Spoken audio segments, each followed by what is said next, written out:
Ito po, magandang umaga mga bossing. Maghahanap buhay na naman po kami. Ang kasama ko po ngayon si Rudy. Ayan. Si Rudy po yung kasama ko.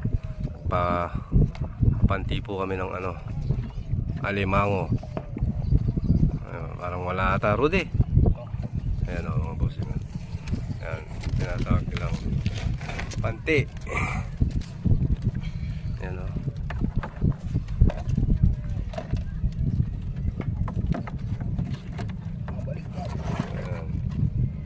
Si Rudy. Ganyan po mga bossing.